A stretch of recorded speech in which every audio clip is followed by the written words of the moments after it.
Today we're going to be reading a book called A Hat for Ivan. A Hat for Ivan was written by Max Lucado. It was illustrated by David Wenzel. So this book is called A Hat for Ivan. Ivan was a happy boy. He lived in the town of Hattville, a place where everyone wore hats. Not just any hats. The doctors wore doctor hats. The cooks wore cooking hats. The farmers wore farming hats. Everyone wore hats. And Ivan's father was the hat maker, a very good hat maker. Ivan loved to watch him work. People would come to his shop to order a hat, and Ivan's father would ask, "What do you really love to do?" "I love to fish," one man said. "Do you fish well?" "That I do." "Then you need a fishing hat." And so Ivan's father would make it, complete with a pocket for the hooks and a small bucket for the bait. He made everyone a hat. And since everyone wore a hat, everyone knew what everyone else loved to do and did well. Want some flowers? Talk to the lady with the roses on her head. Need directions? Ask the man with the hat made from a map. Wondering how to fix a fence? Look for the fellow who wears a hat shaped like a hammer. Everyone wore hats, and Ivan's dad made hats. Could anything be better than that? One thing could: getting your own hat. And Ivan was about to receive his. At the age of 10, each boy and girl celebrated Hat Day. Ivan was 9, going on 10. He could hardly wait to get his hat. What will mine look like? He wondered.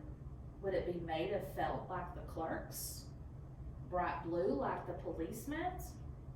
Covered with cloth like the dressmakers? He didn't know, but he would find out soon. All Ivan could think about was his new hat. All he could talk about was his new hat. He told everyone he saw, "My hat day is coming."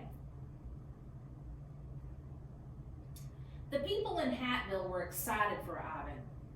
Some people had their own ideas about what kind of hat he should wear. Felix the baker did. Ivan passed Felix's bakery every morning on the way to school. And every morning, Ivan stopped in the doorway and smelled the baking bread. He couldn't always see Felix. Felix was short and round like the cookies he baked. But he could always see Felix's bobbing hat. It was tall and white, like the wedding cakes he made. One day, when Ivan stopped by for a sniff, Felix was waiting for him. "I hear you are about to get your hat." He smiled at the young boy. "I am," Ivan replied with pride. "Well, I have a surprise for you. Come in." And with that, the baker stepped back into the shop and Ivan followed. What could the surprise be? A donut? Some cookie dough? Nope. Felix didn't give Ivan something to eat. He gave him something to wear. "I have a hat for you," announced the baker. Ivan was surprised, not disappointed, not happy, just surprised. He thought his hat would come from his father, the hat maker. But then again, maybe he was wrong. Besides, Ivan didn't want to hurt his friend's feelings. "Thank you, Mr. Felix," Ivan said, taking the hat. "Go ahead, put it on." And so Ivan did, but it was too big. It fell not just over his eyes, but over his whole face. "That's okay, little friend. It will soon fit. Just wear it anyway." Ivan didn't know what to say except, "Thanks again." And he turned to walk out the door. But when he did, he ran into the wall. "Here, I'll help you," offered Felix, guiding his friend to the door. "You look great, just like me." Ivan started to say thanks again, but he tripped on the step and fell flat on his back.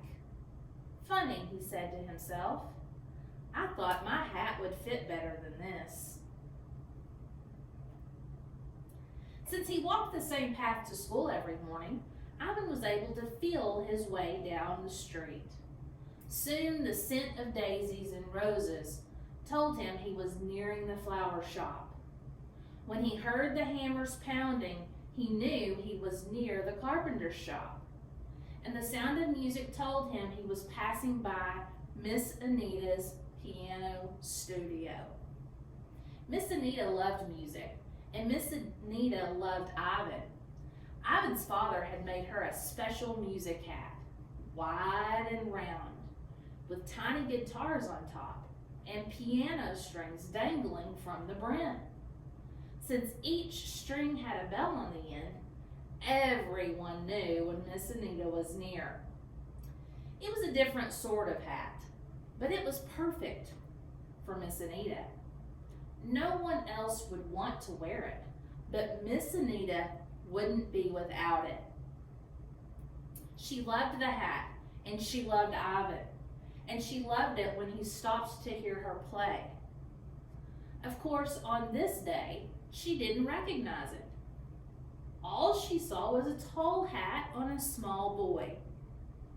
"Who are you?" she asked. From within the hat came a muffled voice. "It's me, Miss Anita. It's Ivan." He heard her quick steps on the wooden floor. "That's not the hat for you," she declared as she yanked it off of his head. "It's not?" he replied. "Of course not. There's only one hat for you." Suddenly, Miss Anita disappeared into her studio and came out with a very different looking hat. "I made this just for you. I've been working on it for days. Here, try it on." Ivan was surprised, not happy, not disappointed, just surprised. He'd never seen a hat like this one. "Funny," Ivan said to himself. "Miss Anita is a good musician, but she's not a good hat maker." A piccolo dangled from the side, and sheet music was glued to the top. Bells and whistles hung in front of Ivan's face, and a drumstick dangled like a ponytail on his back. "It looks perfect," Miss Anita declared. "This hat was made for you." Ivan smiled. The music teacher turned and walked back into the studio, pleased with herself.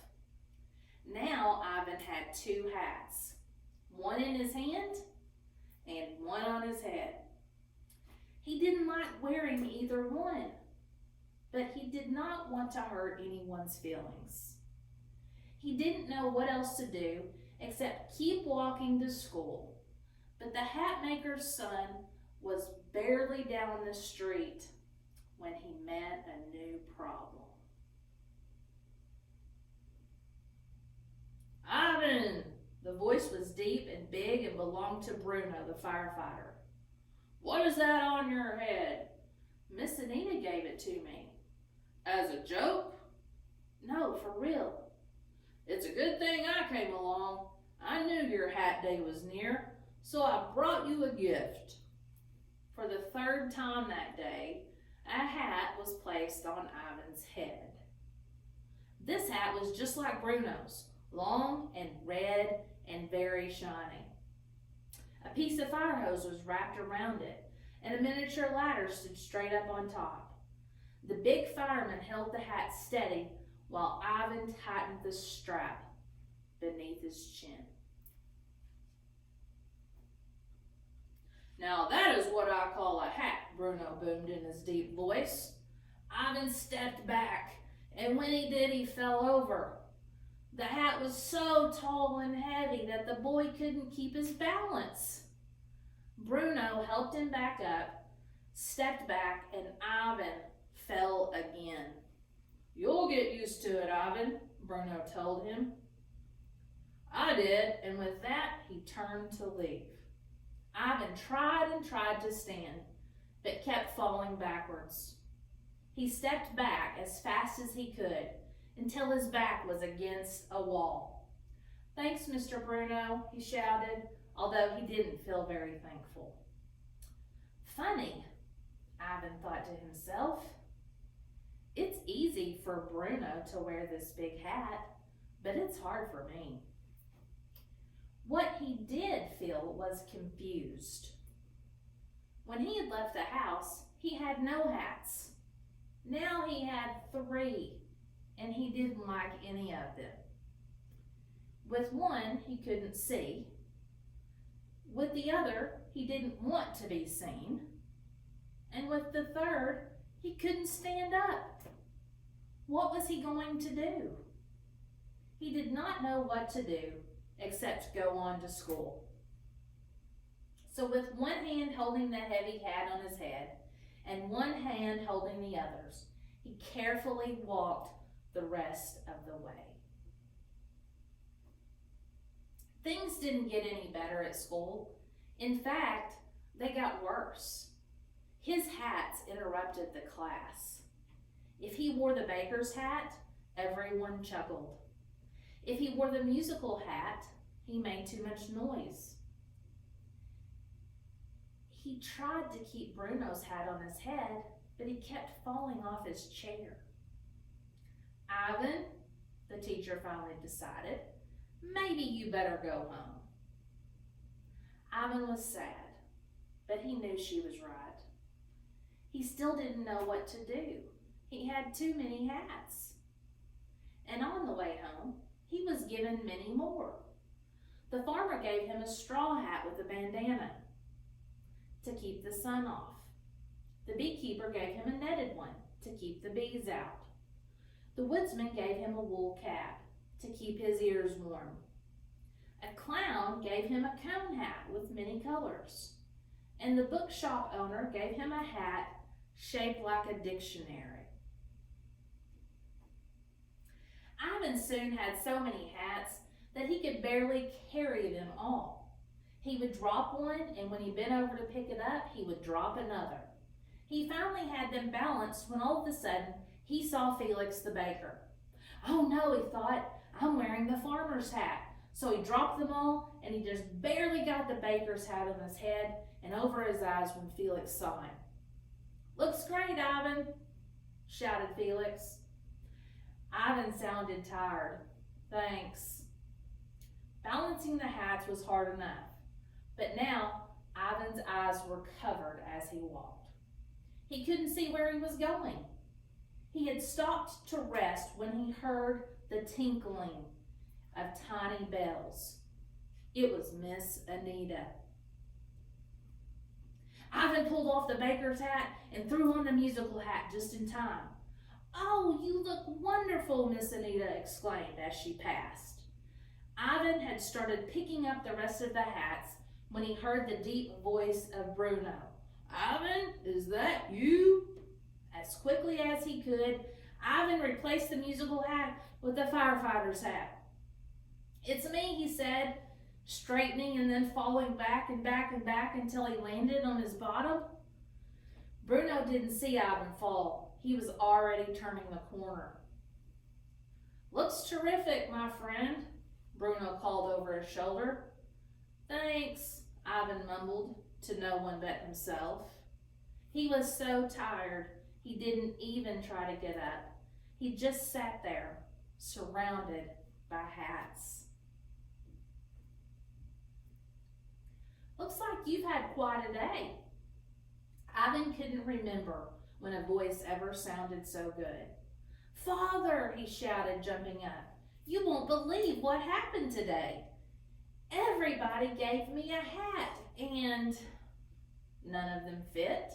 Ivan's father spoke up. "That's right," said the boy. And they make you tired? Ivan nodded. But you don't want to hurt anyone's feelings. Ivan shook his head. His father put his arm around his son. That's right. Ivan stopped. How did you know? I'm the hat maker, Ivan. I have seen what happens when people wear hats that they weren't intended to wear.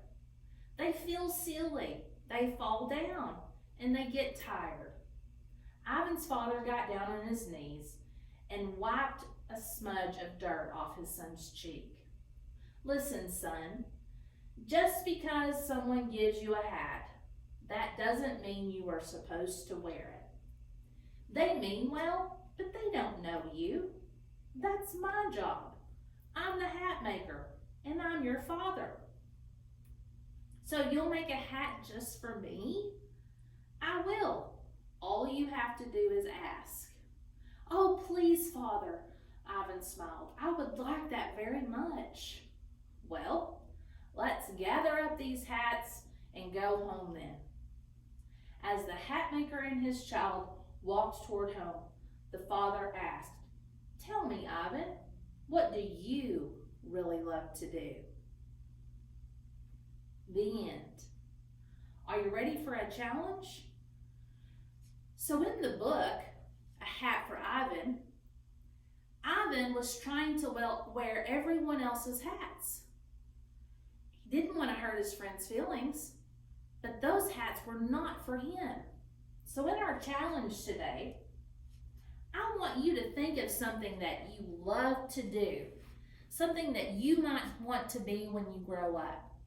And I want you to create a hat just for you. It won't work for your friend. It won't work for your brother or sister or your mom or your dad or your grandma or your aunt. It will only work for you. My sister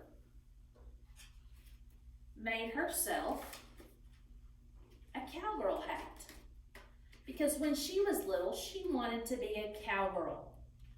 And so she used the materials that she was given to make a cowgirl hat. So you decide what you love to do or what you want to be when you grow up, and you make yourself a hat that only you can wear. Most importantly, have fun.